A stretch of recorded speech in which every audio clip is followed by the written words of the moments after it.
It is a good day in the life. It's a good day to talk about life, and we're going to feature all the wonderful things about life here on this show. A tall order, you say? Not at all, because I have a special guest. This is what she does. This is what she's the best at. Subject matter expert on standing for life, Maggie DeWitte, and she's with Pulse Life Advocates.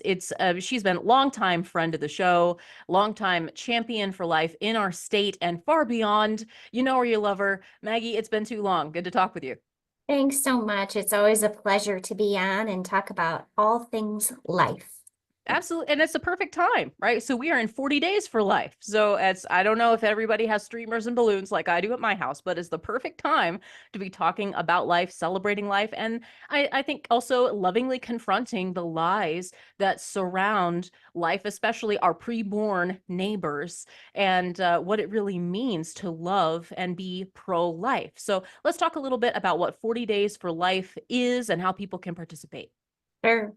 So we've been involved in the 40 Days for Life campaign for a number of years, actually since it first started, which I can't even remember when that was, but when that first campaign started, we were involved in that. And typically they have campaigns in the fall and the spring. And so we have a presence outside of the abortion clinics in the Des Moines and surrounding areas. This particular campaign, we decided to strictly focus on the Ames Clinic because they are only one of two clinics now in the entire state of Iowa that is offering the chemical and surgical abortion, which is fantastic news, too many. But compared to what we were many years ago, upwards of 26 Planned Parenthood centers in the state, we have come a long way.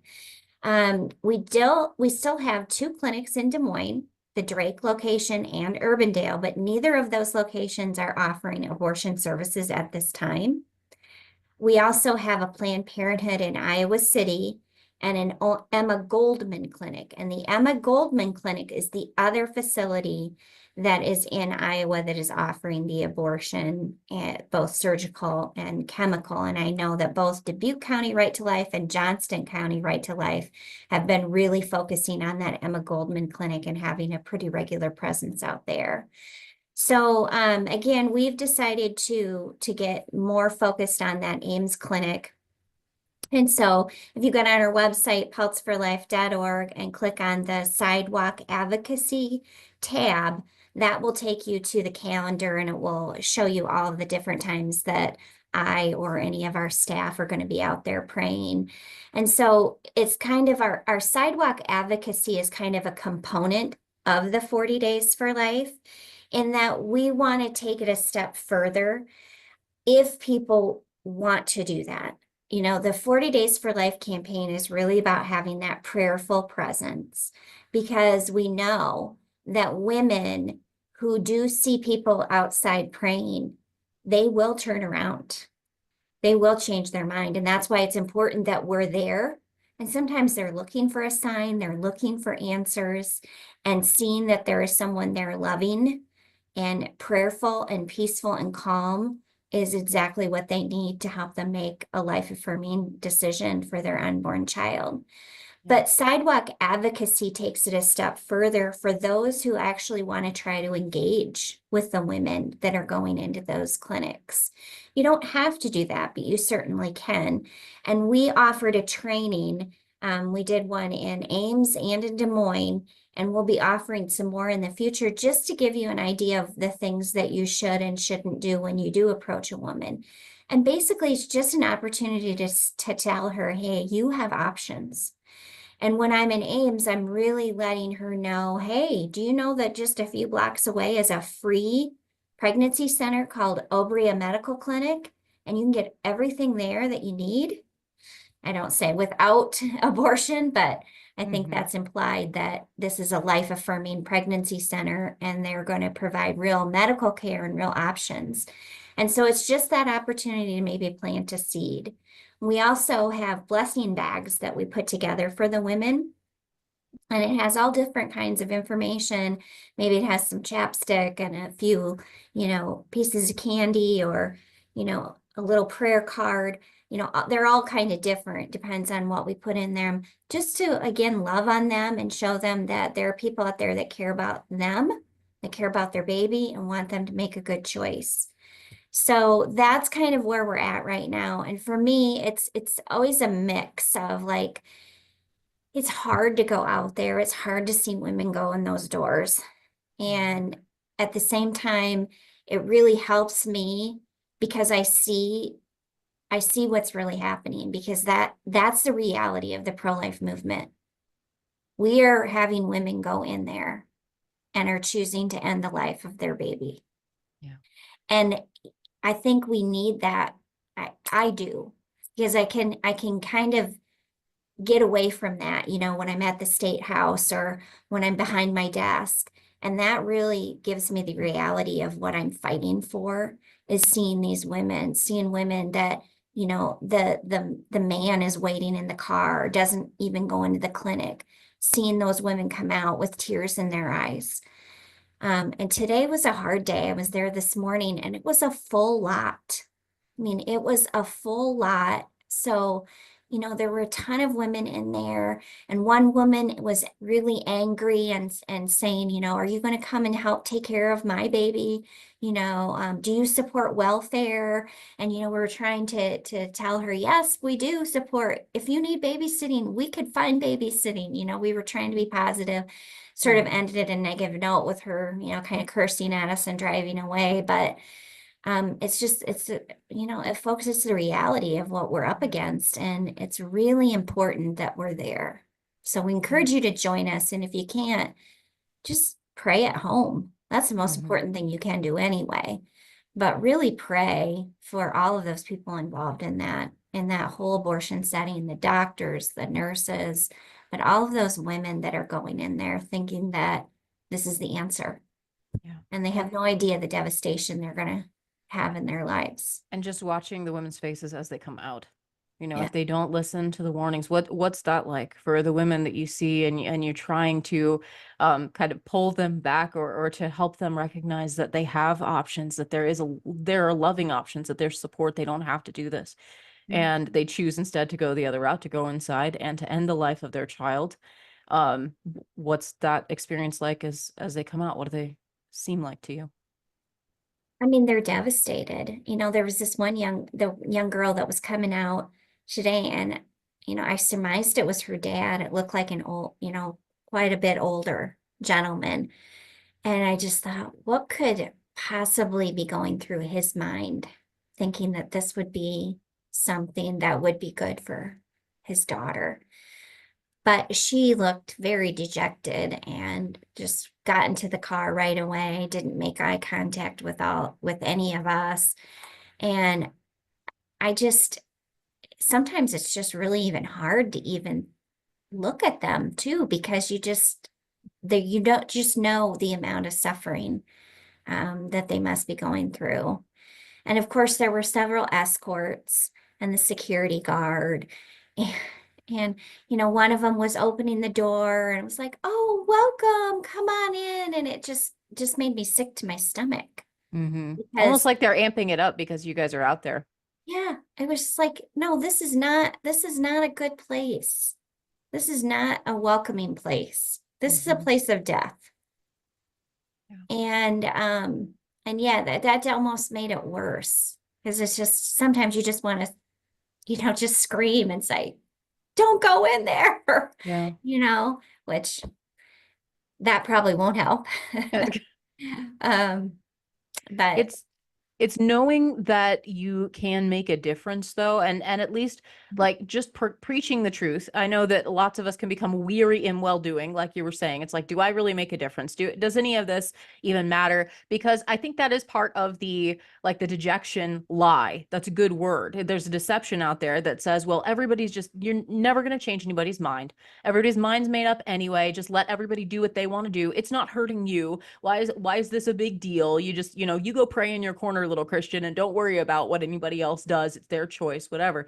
But when those choices are actively hurting people, I mean, that's what it is. The love of God that left the 99 sheep to go rescue the one that was lost, the one that was in danger, the one that was going to be victimized by the lion or the bear, like the one whose life was in danger. That's what that parable means. And Jesus says, I am the good shepherd. I lay down my life for my sheep. He left the glory of heaven to come and rescue me. I am that silly little lost, danger-prone sheep that didn't listen to anybody. So that's why we continue to go out to these, to right outside the clinics and public spaces and just pray and love and try to preach the truth about what's really going on here, about rescuing those who are being led away to slaughter, even if they don't know the full ramifications of these decisions and what that can truly mean.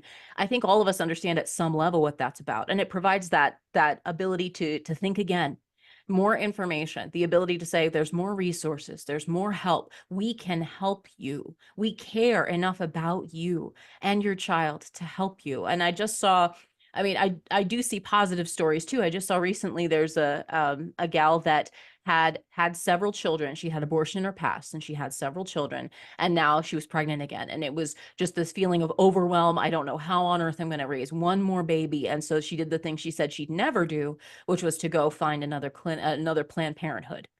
And it happened to be that outside there was a mobile ultrasound unit. So Save the Storks and other ministries that do those, which are amazing. And there's this sweet, she said, the sweet little old lady offered her to come on inside. And she's like, yeah, I already know. I already know what my decision is. I already know. And the lady said, well, you deserve all the information. So would you come with me? It's totally free. And this gal said, as soon as she saw her baby, she knew there would be no abortion today. As soon as she saw the baby was a lot farther along than she thought. Like she was off by about 8 weeks, apparently, just due to the size of this child. So that's another, like, truly information does matter.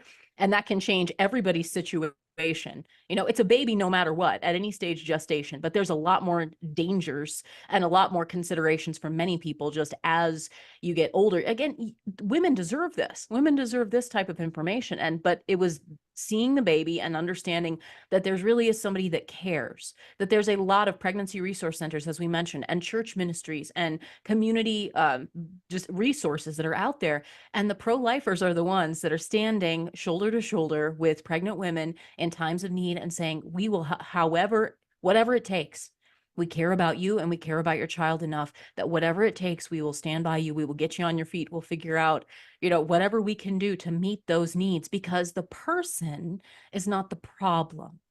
The person is the person is a promise. The person is potential.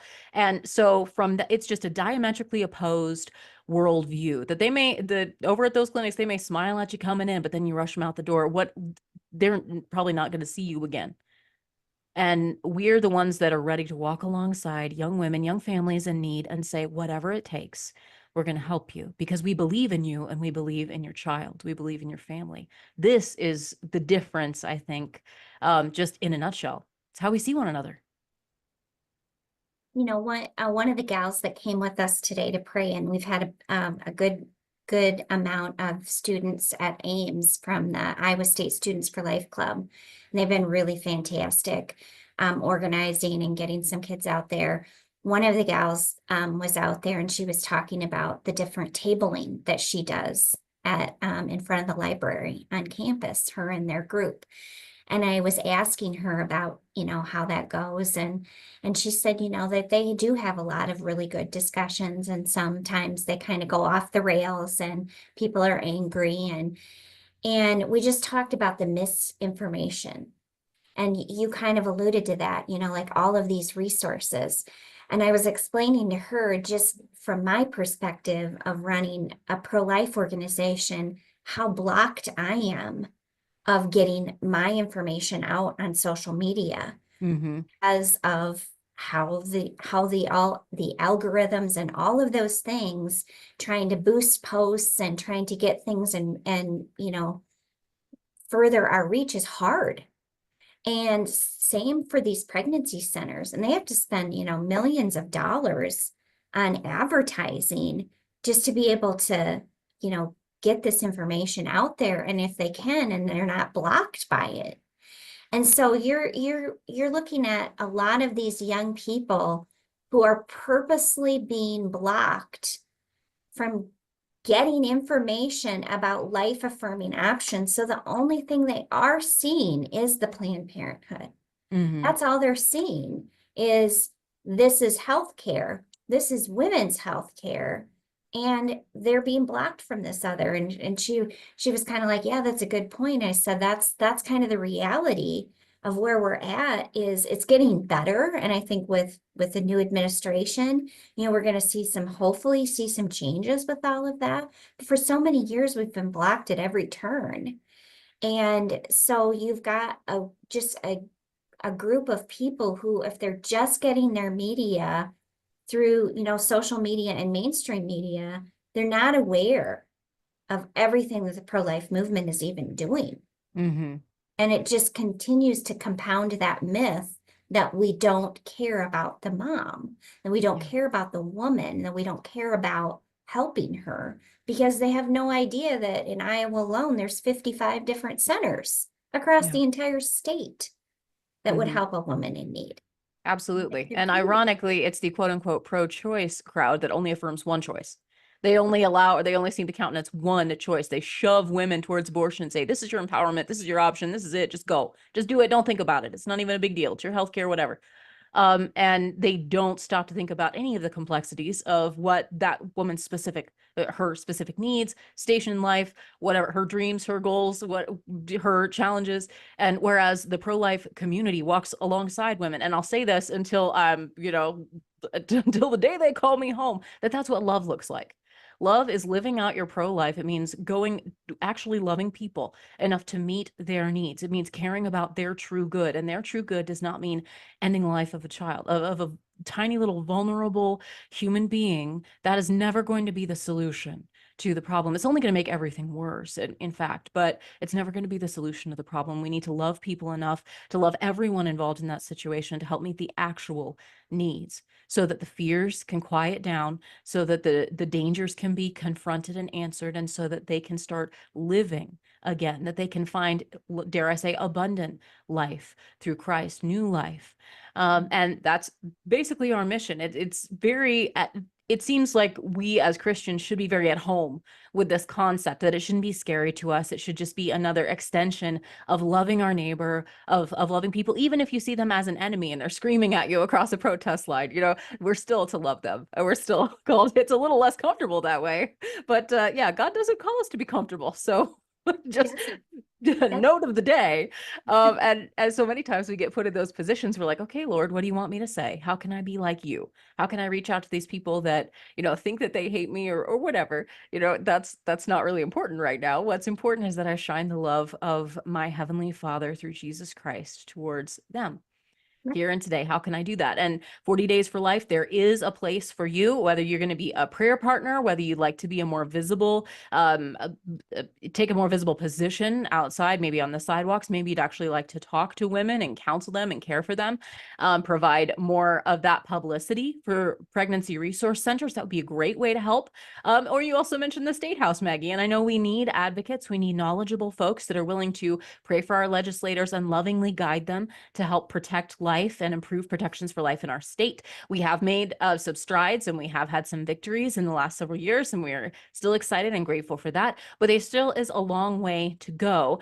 And I confess, we were talking about this right before I hit record today, that I was enthusiastic. I was optimistic a few months ago when we talked, and I'm like, look at this. We've got, conservative trifecta. Like this could be our year. This could be the time when we just get like all life protected, life at conception, no more abortion. That would be amazing. Let's do it, gang. And you're like, voice of experience, hang on, Pollyanna. Would be great, but that little like the tingle of realism at the back of my head, and you've seen it time and time again. I saw a good many good bills go down as a result of Funnel Week that did not pass. So when I say Funnel Week, it means there's all of these different bills that are proposed. They have to be assigned to committee and scheduled for debate and all those things to go through the process. And the bills that I saw, correct me if I'm wrong on this, Maggie, but any of the bills that I saw that would either outlaw abortion, define personhood, define life at conception and all of those things, I don't believe any of those passed Funnel Week, unless I missed one. None of those did. So that's a major bummer and a major problem. But I don't want to be so yes, that is an important topic and we need to talk about that. But I also don't want to ignore that there are a few bills that I know Pulse was advocating for that did make it through. Can we talk about what we can look forward to as far as what's in the pipeline right now? Yeah. Yeah, well, like you said, that was a disappointment. We always go into the session looking at what our priorities are going to be, and we kind of agree on that, and then we try and find legislators that are willing to sponsor and kind of go to the mat for them. One being the life at conception, which you have stated that didn't go anywhere this session, unfortunately. But our two other priorities are moving forward, survived funnel.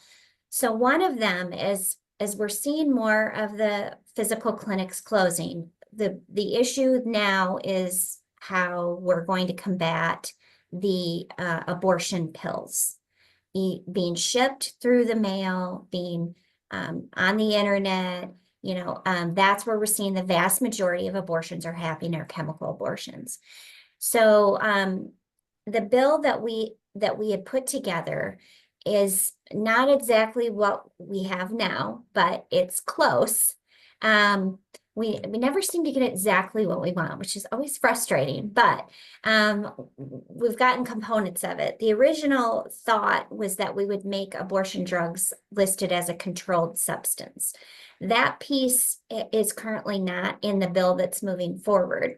So the two other components are, number one, it's an informed consent bill, which basically states that women need to be informed of the common risks associated with medication abortion, and they need to have, written certification that that woman has been given all of the risk factors associated with chemical abortion. And then also the other piece of that is that she needs to be given information in writing, on signage, and verbally that there is a possibility to reverse the abortion pill reversal, APR, and that she be given information about where she can go to get that reversal. And it's obviously no guarantee, but if she gets in there quick enough and starts the regimen quick enough, she has a potential of reversing that and saving the life of her unborn child.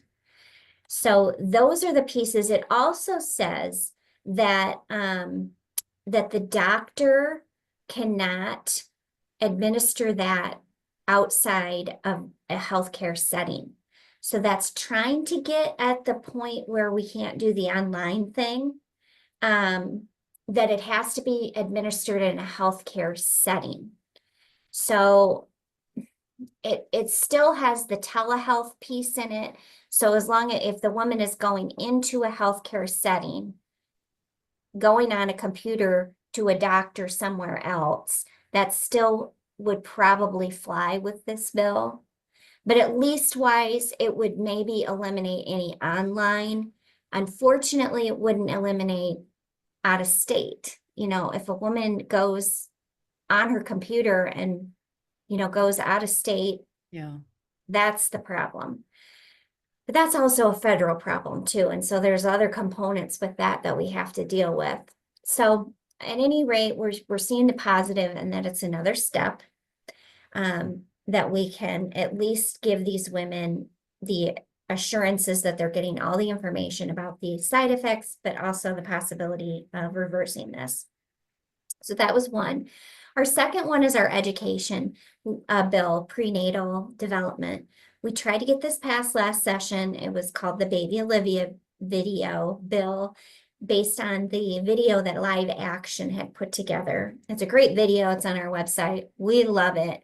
But there was a lot of backlash of an anti-abortion group putting together the video. And of course, them, Planned Parenthood and such, bringing up their doctors saying that it wasn't medically accurate, and, all of that kind of stuff. So this legislative session, we took we tried to eliminate that piece of it and say, comparable to. We have to have not only the 4D, 3D ultrasound, but you have to have a computer generated rendering. And it has specifically in there things that have to be shown to make it clear that you can't just throw something together that wouldn't accurately depict life in the womb. Mm-hmm. Yeah. And so right now, that has been passed through the Senate, and it's 4th through 12th grade, which is another compromise. We wanted it 1st through 12th grade. There is another version on the House side, and their version is 7th through 12th. So we actually support the Senate version because it has the lower grade level. Mm-hmm. And so we're trying to get the House to kind of come along and adopt the language of the Senate. So right now we're trying to get those two chambers to talk to each other and come to a compromise on the language and on the year of when this would be required for all public, non-public, charter school. Every child would be required through the Iowa Code for Human Growth and Development, which currently only starts at birth in Iowa. So Mm-hmm. that's why it's important that we have this, because there's nothing that says we have to, by law, educate on life before birth. Mm-hmm. And so that's why it's important.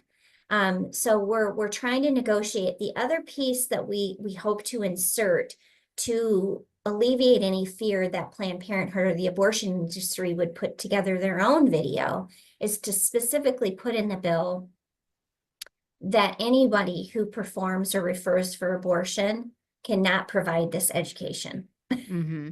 So again, sort of like what we did with, the family medical waiver program and all of that, we specifically said if you provide or refer for abortions, you're not eligible to Sure. do this.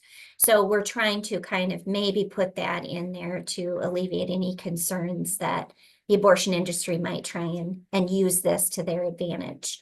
Right. Well, that would only be fair, right? So if we can't have live action provide baby Olivia videos, then you can't come along and say, here's a slick thing about a clump of cells that somehow magically becomes a person as soon as they pass, out from through the birth canal. Suddenly, person, ta-da!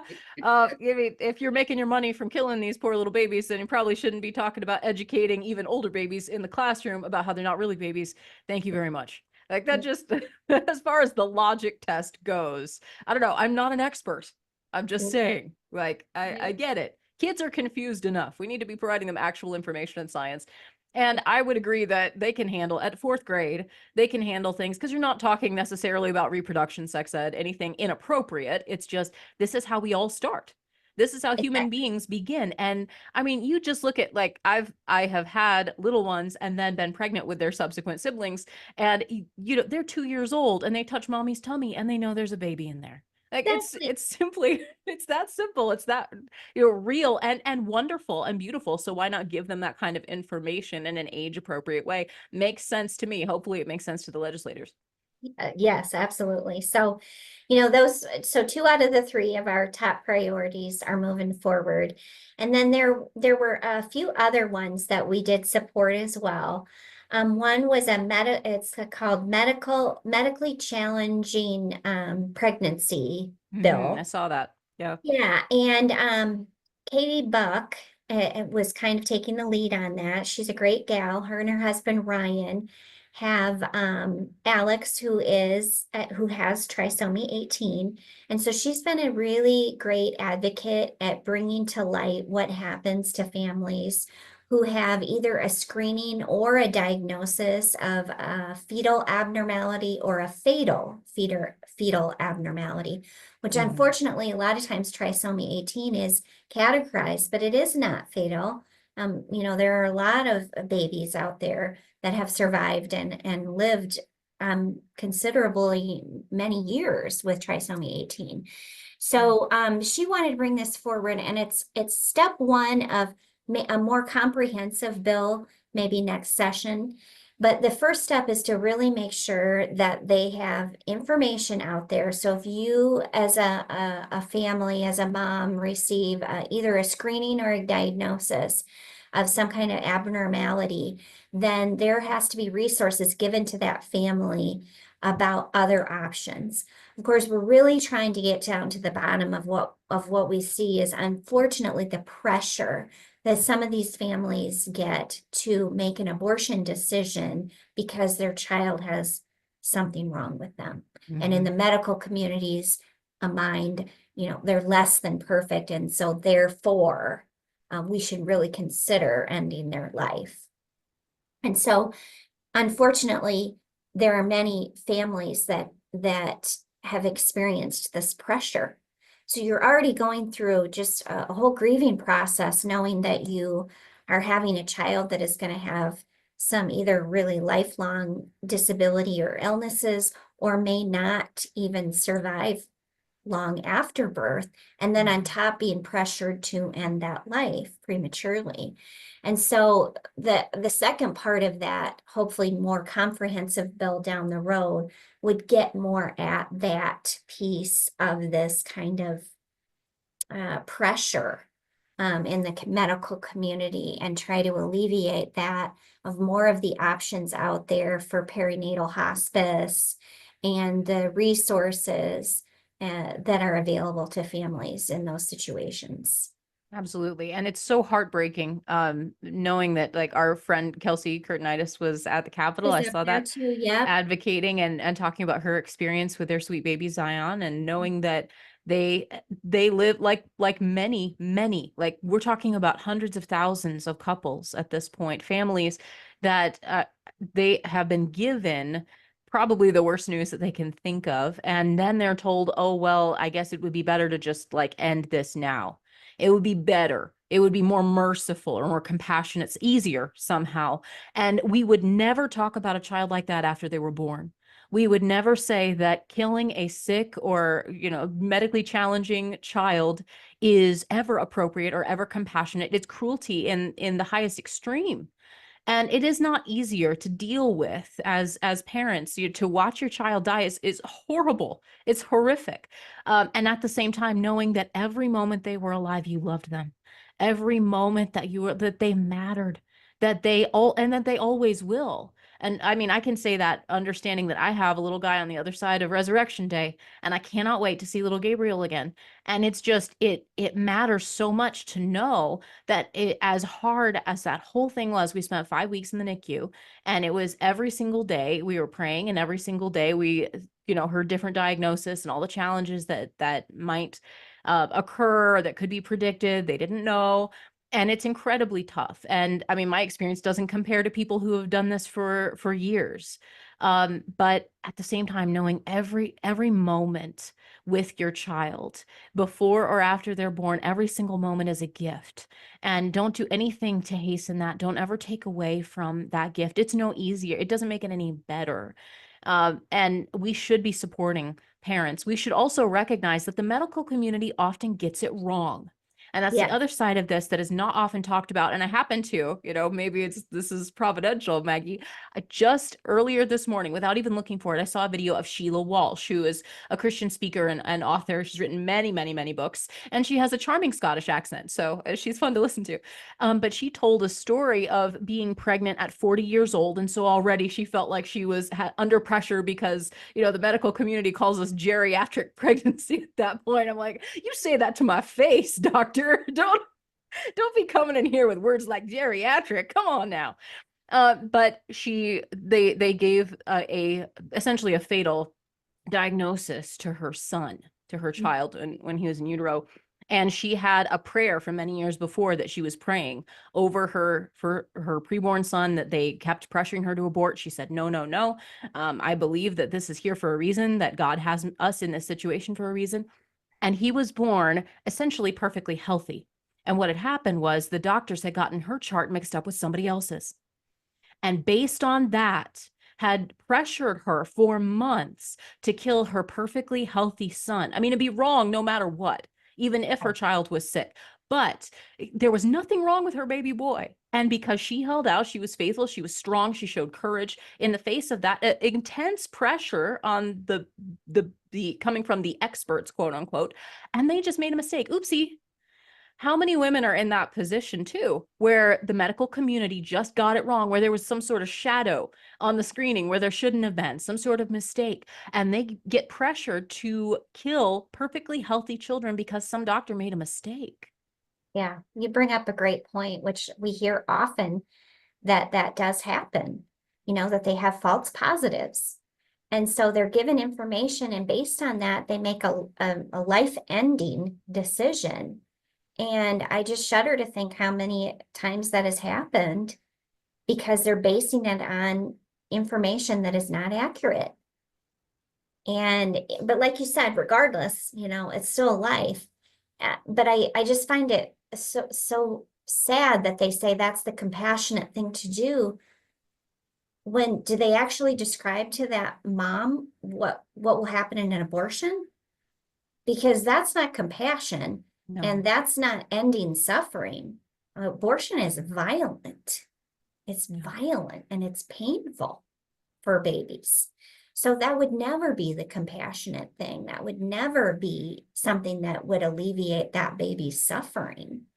And again, even if it's precious moments with that child, I know a family in my church that had that situation where she was considering abortion because of the diagnosis, ended up making a life-affirming decision, had precious hours with her child, which she now says she can't imagine not having that time to hold her baby, to get her baby baptized, to take pictures, to get the footprints, all the things that she wouldn't have had she given in to that pressure and to that mentality that this is the best option. Yeah. So, And yeah, no matter what, I think we have to see our children as human and understand that we're there to advocate for them. I mean, whether you're a parent, you're a grandparent, you're just a concerned citizen that's listening to this, that cares. I mean, there is a place for all of us in advocacy. This is why I fight. It's real to me. And I understand, and I have been in at least a few of these situations. So I know from firsthand experience, I've seen it. I've seen it in friends and family. I've seen it, from people hearing stories, from heartbreaking stories from across the state, across the country, all across the world. Abortion never does anything good for women. Never. It only hurts. It only destroys. This is not love. What's love is to care for the people involved, to seek their true good, as we've been talking about. It's kind of a theme for this episode. And that means educating them. That means informing them. It may mean supporting them. It may mean referring for adoption, which, by the way, many, many couples that are longing to, waiting to adopt a new little baby into their home. I mean, there are so many other options than just the violence and destructive one that never actually helps. So let's stop referring women to that, and let's move towards actual love, actual healing, and things that lift us all up. So that's why pregnancy resource centers are there. That's why the fine folks at Pulse get up and do what they do every single day. That's why I encourage you to be involved in 40 Days for Life, and to advocate for bills that affirm life and support life. I'm really bummed that we didn't get an actual gold standard kind of life bill when we had the opportunity. So that's kind of a bummer. But it is vital that we continue to support a culture of life in the state of Iowa. So don't let that drag you down to the point where we're not continuing to call, to pray, to advocate for, and to meet with legislators. Let me just say, because I just talked with Samantha Fett, so that interview will be up soon, and she was saying, yeah, it's a because she was sponsoring one of these bills, the life at conception bill. And she was saying, yeah, we should be making more progress on this, but it's just like the political will is not there. And I said, okay, well, they're people, so let's build relationships with them. Legislators are people. So let's talk to them about why all this matters. Let's talk to them about their concerns, their reticence. Is there some reason they're dragging their feet? What are they worried about? Let's make it real. Let's share our stories. Let's just say, I'm praying for you. Whether or not we see this in the same way, this really, really matters to me. And here's why. Is there anything I can pray about with you? Just make it real, build relationships. So that might be just one little suggestion that I could put out there. and get informed ourselves. Like you mentioned, Maggie, you offer at Pulse, you offer courses, you offer training, you offer just, common objections, things like that, pro-life apologetics as resources so that people that care about this issue, but that want to be ready for the tough questions, that want to have a good response, that want to be able to tell the truth in grace and love, that we really do need to have information at the ready. We need to be able to say, actually, you don't have to go to this clinic. They're like, well, what are you going to do? You're going to take care of my baby? Like, actually, 5 blocks down, and here's the address, and here's the phone number of people that are trained to help you. So Exactly. that would be a very effective answer to that objection. Right. Absolutely. And I think you make a good point about, saying that there's just no will to move forward on this, or no passion to move forward on this. And that's exactly what I felt up there, even though, we have the majorities that we have. It would seem to me that there would be a will to move forward on this. And so I think that the way we do is the people have to speak up on this, and they have to let their legislators know we're not okay just stopping at heartbeat. That's great that we got heartbeat. It's great that we're going to move forward with the informed consent for abortion pills and prenatal education. Those are all really great things, but let's move forward. Mm-hmm. Let's end this. Yeah, Let's just end it, shall we? I mean, absolutely. enough is enough. Yes. But they need to hear from people, because I did hear one legislator say, well, I wasn't ready for this, or culture isn't ready for this. But we also know that there are some legislators that have said, heartbeat's good enough. That's far enough. So we need to do our job. If this is important to you, Iowa, which I think it is, Mm-hmm. then we have got to let our voices be heard. And it can't just be my voice. It's got to be a lot of voices Yeah. up there, emailing, calling, sitting down, having coffee, saying, listen, this is important, and we expect you to move forward for life in Iowa. Yeah. And that takes every single one of us doing that. Yeah, our kids matter that much. They really do. From the very first moments that they are created, that they are being knit together by our Heavenly Father in their mom's womb, that they matter. They are distinct people, and our rights should begin when we do. It really is that simple. And no human has the right to take away another person's human rights. Like, we've been hearing this language about rights and making sure that we're maintaining civil rights and all these things. I'm like, well, how about we start at the beginning? Can we, if we're talking about rights, let's talk about the first one. Let's talk about the right to life, and just make sure that every person is respected as a human being under the law. And then we can talk about parsing out what that looks like. And I think that's a really good place to start. Hopefully, I'm probably going to get canceled for that, but yeah, what's new? Vote for Rebecca. Rebecca what's, for what's new? Maggie, it is great to talk with you as ever. Thank you again for everything that you do, that Pulse does. I know it's just a long journey, I should say. I don't want to call it a slog, because there's lots of joy in the journey, but at the same time, it's heartbreaking to see the cost of when we continue to accept this and continue to promote this to, especially to young women, to young girls, and under the guise of empowerment or healthcare or whatever, when it's all just a lie. So that's really sad to see. But that should light our fire, that when people are being deceived, we need to answer with the truth. It compels us. When we see the innocent being harmed and victimized, it compels us. And there's nothing more innocent than a preborn child. So we have to love people enough to speak up. So thank you again. Thank you for doing that, for all you and the team do at Pulse.